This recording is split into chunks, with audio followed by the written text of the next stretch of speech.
Huskers have to say? They love the 6-2. Is that what they said? They're all embracing it.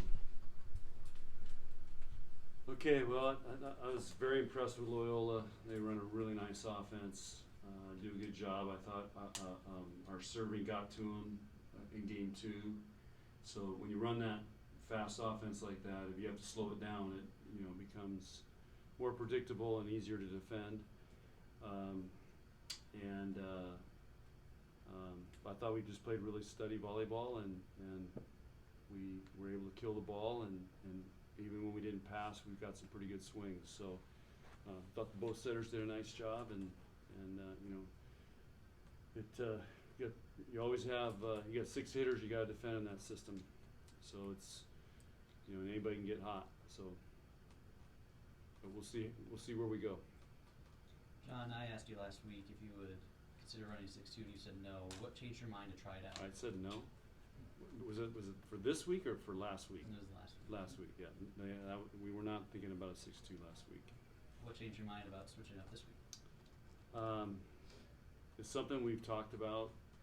I feel like when you run a 5-1, your setter has to be really good and find ways to get your hitters kills. Kennedy's still figuring that out. Of course, Nicklin's got 4 years of experience, and Ani's a very good setter. We just felt like, I want to get these outside hitters on the court. So it gets Allie out there and Lindsay, and so we wanted to look at it and see. So we spent a couple days working on it, and there's disadvantages to everything you do. So you got to pick and choose, and my job is to figure out our best lineup that gives us the best chance to win. Why are the 6-2 with Nicklin and Ani? Why those two? I just feel like they've been setting really well, and we've been still training Nicklin, and they're just a little more comfortable, I think, in that running a 6-2, and so I just felt like going with the experience there, because it is a lot to change, and it creates all kinds of new lineups and new placement and new people next to each other. So you got to have, those 2 guys can handle it. How did you feel the transition went between the 2 of them? One was on the floor and the other was rotating out. Yeah, and that's another reason. In 5-1, the setter's out there all the time. In 6-2, you're in, you're out, you're in, you're out. Well, Ani's used to that. Her whole career here, she's been a sub that's come in. We let her go through the back row before, and Nicklin, I think, is at a point she can handle anything. But that is setters like to be in a rhythm, and they have to mentally kind of hang in there until their turn comes, until they get to go back in. Looking ahead to next week, do you think you're going to run a 6-2 maybe against Creighton? I don't know. I got to look at the video and practice tomorrow, and we got another match on Saturday. So I guess look at the video and see, and see what my assistant coaches think. Did you come close to running out of subs in any of the sets tonight? No, not tonight. I know that was a consideration. Right.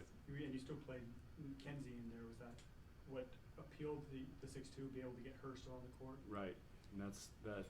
We want her out there as much as we can, so we start to get her through as much as we can before we have to burn a sub.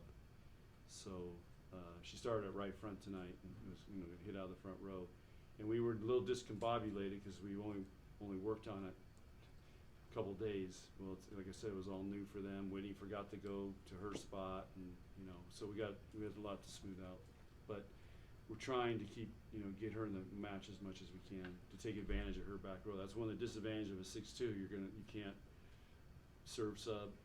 You might get one sub going like Kenzie because you got your other setter opposites subbing. That's why Becca your middle has to serve now, and Becca did a really good job tonight. That kid competes. She made some amazing plays tonight for a middle blocker.